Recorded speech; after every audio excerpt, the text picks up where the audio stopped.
All right.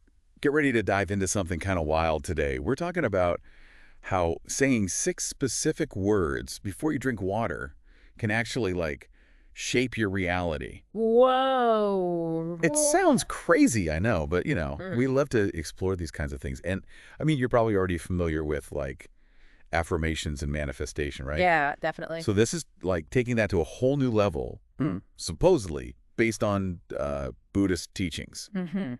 So we're going deep into this YouTube video. It's called, get this, Say These 6 Words Before Drinking Water and Watch What Happens, Buddhist Teachings. Catchy, right. Yeah. It's from the channel Inside of Buddhism, Hmm. and they claim to be like blending ancient wisdom with some modern science. So Interesting combo. yeah, it's going to be interesting. So before we get into the how of all this, like the actual 6 words and stuff, I think it's important to understand the why. Right. Like, why would something as simple as what you say and, drinking water supposedly have this kind of power? Okay, yeah, that's a great question to start with. So, the video kind of draws on this Buddhist principle that words actually hold energy Hmm. and can shape our reality, but it goes like deeper than just, positive thinking or Yeah. in Buddhist thought, every action, thought, and word you put out there creates this like ripple effect. Whoa. It influences not only you, but like the world around you.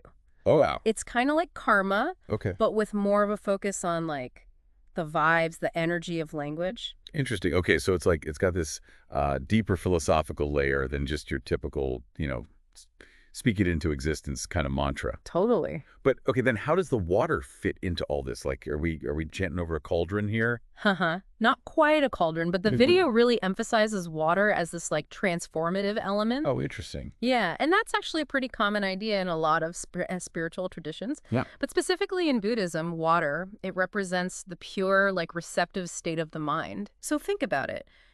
When you speak these words before drinking, you're kind of imbuing the water with your intentions, Yeah. and then you're like absorbing that energy into your very being. Wow, so it's almost like you're using the water as like a conduit to Yes. program your subconscious mind or something. Exactly. Like it's kind of like subliminal messaging, Hmm. but instead of hiding messages in like music, you're actively putting them into something you're consuming. Right. I remember seeing those pictures, years ago of the water crystals, Yeah. like the ones that form beautiful symmetrical shapes when exposed to like love, Yes. and then all distorted and weird looking when it was like hate or something Things are negative. wild. Yeah. And that was from Dr. Masaru Emoto's research, right? Mm-hmm. Now, there's been some debate about his work in the scientific community, Uh-huh. but his research basically suggests that water molecules actually change their structure based on different words and intentions. It really makes you wonder, because our bodies are like what, 70% water. Yeah, something like that. So could our own cells be affected by, the intentions we put into the water we drink? Exactly. It raises so many questions about how we might be shaping our reality in all these subtle ways. And, while Emozo's research isn't like totally conclusive, it's still a fascinating link between this ancient wisdom and modern science, Yeah, right? it's like, it gives you chills. Yeah. Okay, so I'm ready. Lay it on me. What are these 6 magical words? Uh-huh. All right, all right. No secret dimensions or anything like that. Yep. But each word does have a specific meaning in Buddhist philosophy, and they're all about like cultivating a mindset that aligns with your highest good. Okay. I'm intrigued. Hit me with the first one. All right, the first word is gratitude. Gratitude. Okay, so like Yeah. pretty standard, another gratitude practice. You might think that, but in Buddhist thought, gratitude is this like powerful force for shifting your whole perspective. It's not just about, being thankful for what you have, but it's about recognizing how everything's connected and like appreciating the abundance that already exists in your life. So it's about like cultivating a mindset of abundance rather than scarcity. Exactly. Does that tie into the Buddhist idea of non-attachment? Absolutely.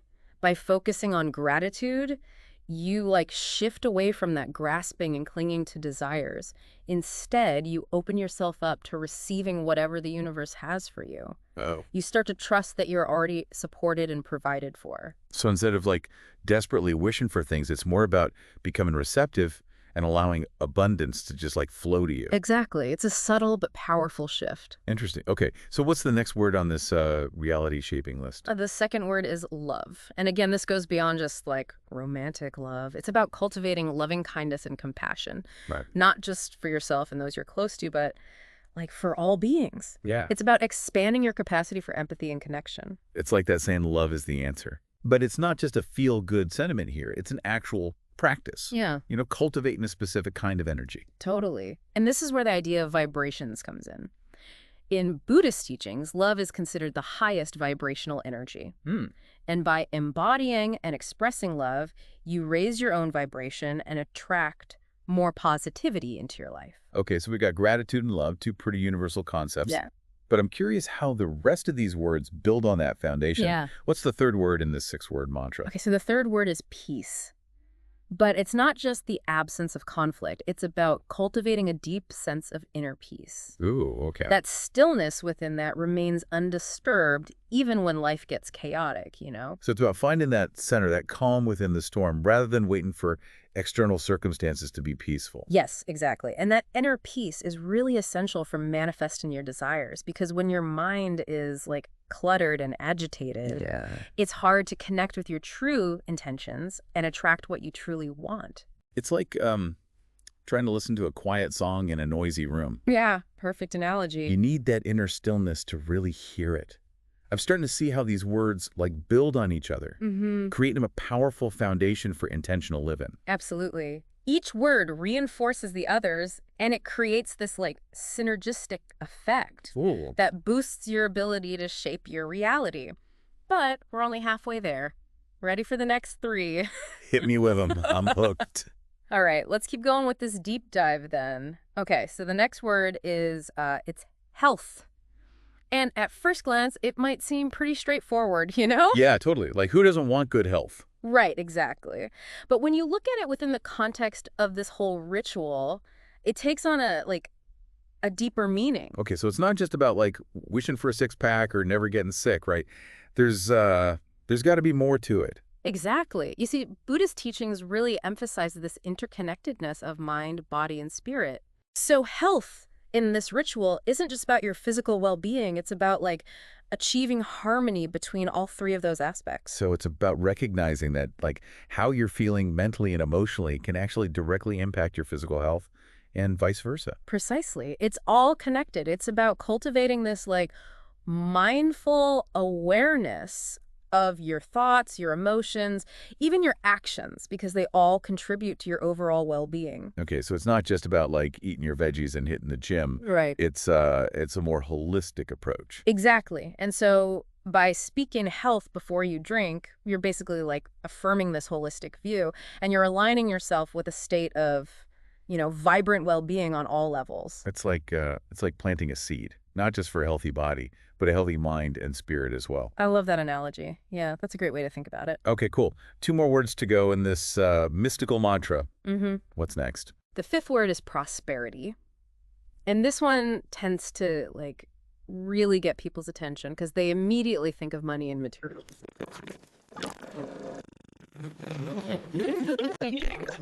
So much more than that. It's not just about financial abundance. Okay, so there's a broader definition Yes, here. absolutely. Prosperity in this context is about experiencing abundance in like all areas of your life. So yes, it includes financial well-being, but it also includes things like meaningful relationships, fulfilling work, spiritual growth, even just a sense of purpose. It's about flourishing on all levels, not just financially. I love that. It's like it takes this holistic approach to abundance. Exactly. It's about recognizing, that richness in life that goes beyond just material possessions. It's about cultivating a sense of like deep satisfaction and fulfillment in every area of your life. Yes.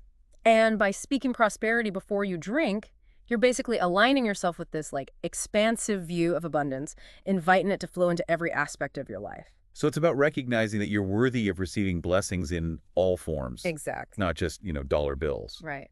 Okay, cool. So we've got gratitude, love, peace, health, and prosperity. I've definitely seen a theme here, like a progression towards a truly fulfilling life. Yeah. Okay, what's the final word that completes this powerful 6-word mantra? All right, the final word is wisdom. And again, this isn't about, just being smart or having all the answers. In Buddhist philosophy, wisdom refers to like a deep understanding of the nature of reality. Hmm. It's this like clear seeing that allows